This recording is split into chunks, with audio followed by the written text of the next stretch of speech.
The Green Frog. Long, long ago, in a deep mountain village, there was a beautiful pond. Pink lotus flowers and white water lilies bloomed beautifully, and dragonflies rested upon the petals. Many friends lived in this pond, crucian carp swimming in the water, mudfish hiding in the sandy bottom, and even tiny shrimp resting beneath the lily pads. In the middle of the pond, on a large lotus leaf, lived the mother green frog and her son. But the son had one big problem. He always did the exact opposite of whatever his mother told him to do. "Wake up, my child. The morning sun has started to shine on the pond. I want to sleep a little more. The sun will soon be high in the sky. Hurry up and wake up to drink the morning dew." I don't like dew. I'll eat in the evening. The mother sighed. Why does this child never listen? "All right, then wake up and go near the rocks on the mountain. The moss there is moist and cool." The mountain? No, I'm going into the water. "The water is dangerous. Scary creatures live in the deep parts." Oh, it's fine. My friends are there anyway. Before his mother could even finish speaking, the green frog jumped off the lotus leaf with a splash. Splash! An underwater world opened up. Green water plants danced with the currents, and sunlight twinkled beneath the surface. Colorful fish swam between the plants. Just then, his friend Carp swam over, shaking his shiny scales. "Green Frog, you came again today? Want to play?" Sure, what should we play? "How about hide and seek? I'll be it." No, I'll be it. You hide.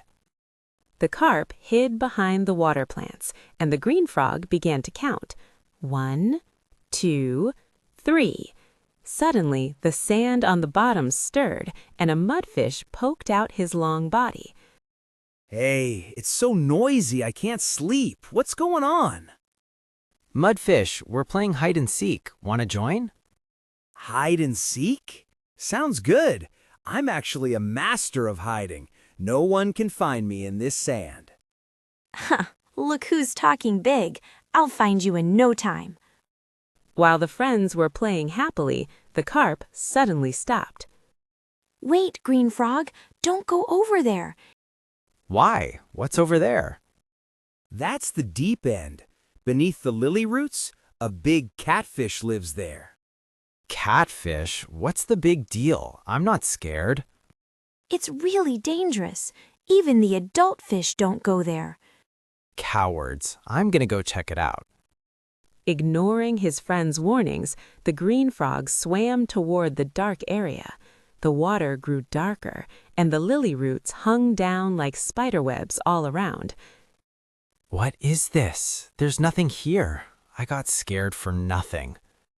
Just then, a tiny shrimp blocked the green frog's path. His eyes were wide with fear. "Behind you! There's a catfish behind you!" Where? The moment the green frog turned around, a huge shadow approached slowly.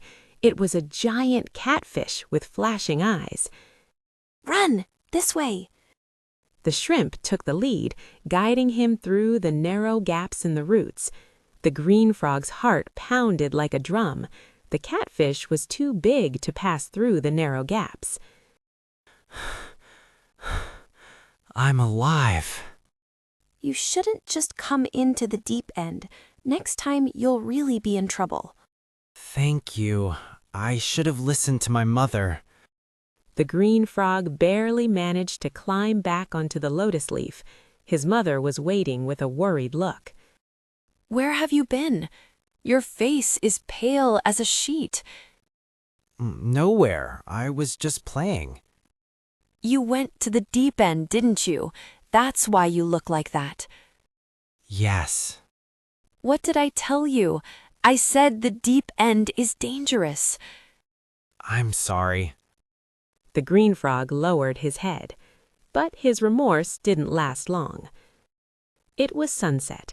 A red glow dyed the sky, and the pond reflected the beautiful crimson light. Marsh snails and river snails were slowly crawling on the rocks by the water. The mother frog urgently called her son. Child, come here. You must be quiet. Why? Look over there. A heron is coming. Far away, a white heron was walking carefully along the water's edge with its long legs. Herons are scary birds that eat frogs. You must not make a sound. Understand? Yes. But the green frog felt so stifled staying quiet. Ribbit, Child, ribbit, ribbit, I told you to be quiet. ribbit, ribbit, ribbit. The heron turned her head and looked their way. The mother frog quickly grabbed the green frog and hid beneath the lotus leaf. After a long while, only after the heron had passed, did the mother let out a deep sigh. We're safe this time too. What's so scary about that bird? We just have to hide quickly. I worry because you are like this. How will you live when I am gone? I can live just fine. The mother didn't say another word. She just looked up at the distant sky, lost in thought.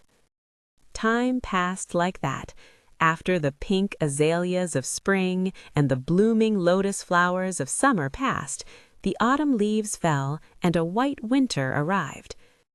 While the seasons changed several times, the friends by the pond repeated their cycle of deep sleep and waking.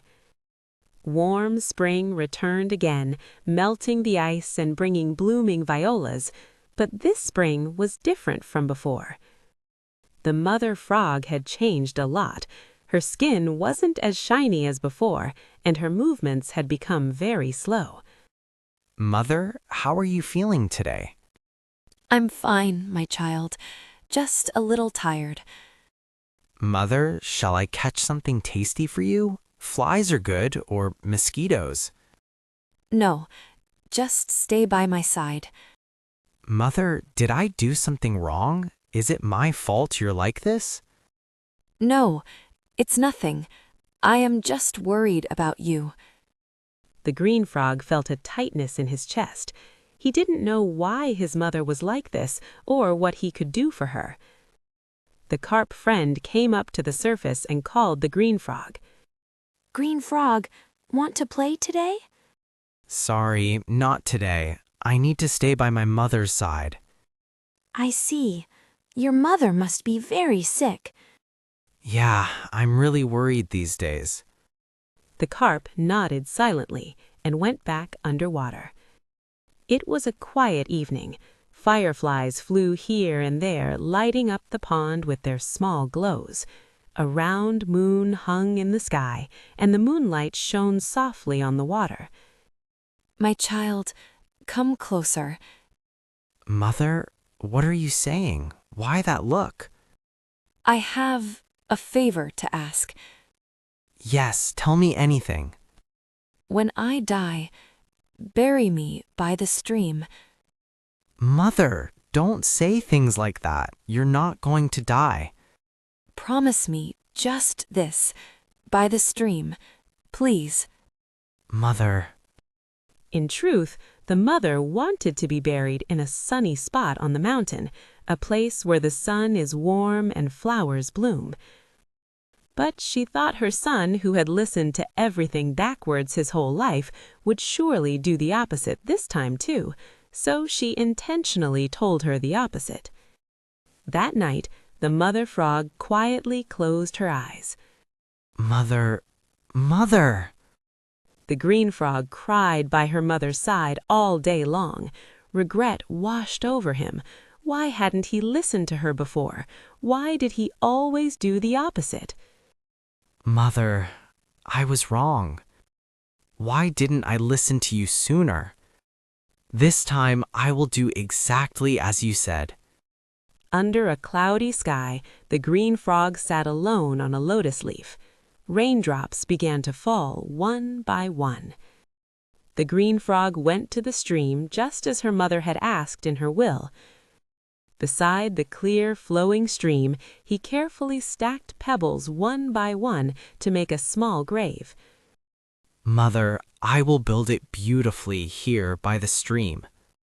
The shrimp, carp, and mudfish came to stay by the green frog's side. Green frog, be strong. We'll stay with you. But a few days later, the rainy season arrived. Dark clouds covered the sky, and heavy rain poured down. The stream water swelled and turned muddy brown. No, Mother! Mother's grave can't wash away. Ribbit, ribbit. It looked like the grave the green frog had built with such care would be submerged. The green frog puffed up his throat and cried sadly in front of the grave. The rain stopped and the sky cleared. A beautiful rainbow hung in the sky, and lotus flowers bloomed brightly in the pond again. Everything seemed peaceful, but the green frog was still crying quietly in front of the grave. That is why, even now when it looks like rain, green frogs cry. They are afraid their mother's grave might wash away. Filial piety is something you do when your parents are alive. Did you tell your parents you love them today? Go and give them a big hug right now. If you enjoyed the story, please like and subscribe. I will return with another interesting Korean folktale.